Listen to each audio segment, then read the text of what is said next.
Many buyers in today's market may feel as though they'll be able to put in a lowball offer or market value offer under the list price and get it accepted given the current market dynamics. But in a lot of cases, that just isn't happening.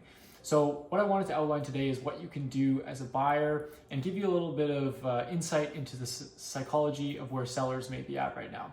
So first of all, I think we need to empathize with the selling side. We've gone through probably about a 20-year bull run here at least.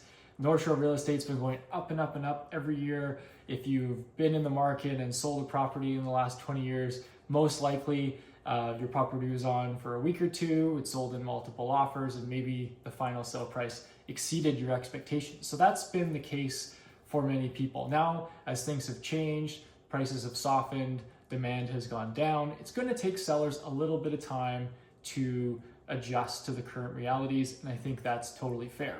So as a buyer right now, I wanted to give you some insight into a strategy that I've been using a lot in 2025 to get some successful purchases for my buyers. And it's been worked so many times this year that I wanted to share, as I feel like it could ease some frustrations for buyers out there. So first off, I think, as I said, we want to understand where the seller is coming from. And I think in real estate, when you can understand buyer psychology and seller psychology as the market changes, it just makes things a lot easier to navigate. So the first thing I would encourage is, as a buyer, is don't get caught up in list prices. I made a video a couple weeks ago mentioning that a lot of buyers just aren't putting offers in unless the price is really good.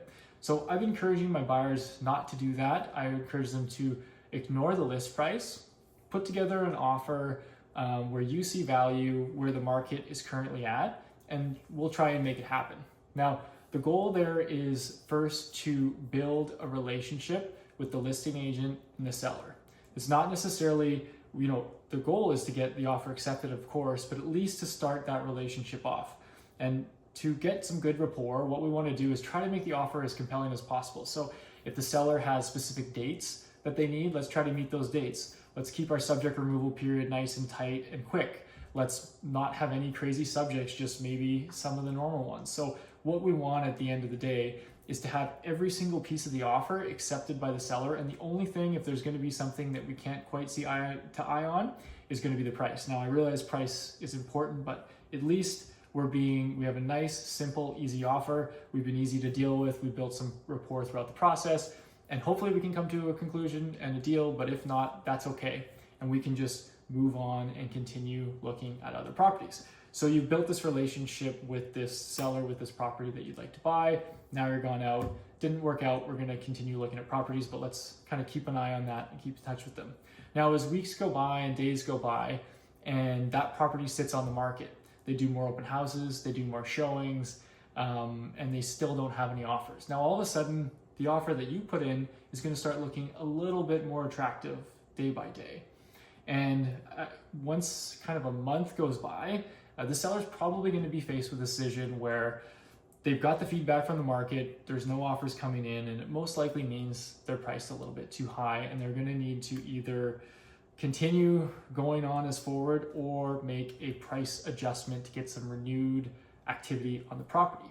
Now, if they did have an offer from a party that was easy to deal with, that overall the offer was good, they just needed to negotiate on price, most likely the seller, before making the price reduction, may go back to that party, being us in that case, and see if we're still potentially interested. And that's exactly where you want to be. And in many cases, I mean, not almost double digits this year, not quite, but just about there, this has played out exactly this way.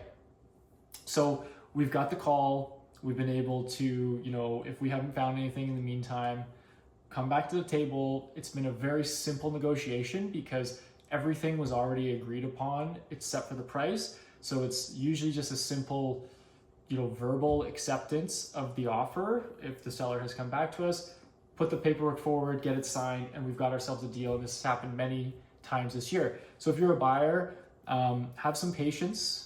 If you can have patience, I know some people need to purchase in a certain time frame, but if you have some time, this can be a great strategy. Don't worry too much about what the property is listed at. Eventually, if they need to sell, they're going to come to the market reality. And if your offer was at market reality, that will be perfect. Also, try to make the offer as compelling as possible, be simple and easy to deal with, create some good rapport, and simply just let time play out. And I hope this strategy has been helpful for you this year. I think this is the perfect market to deploy this. Eventually, it's going to be a win-win for both parties. And I think, as I said earlier this video, buyer and seller psychology is probably the most important thing when a market changes. And if you can understand that, you can understand the market and you can have a nice seamless transaction. I love these subjects. I love learning more about buyer and seller psychology and trying to find and identify where they're at. So if you'd like to have a conversation about this, learn more about the market, all my information is below and I'd love to hear from you.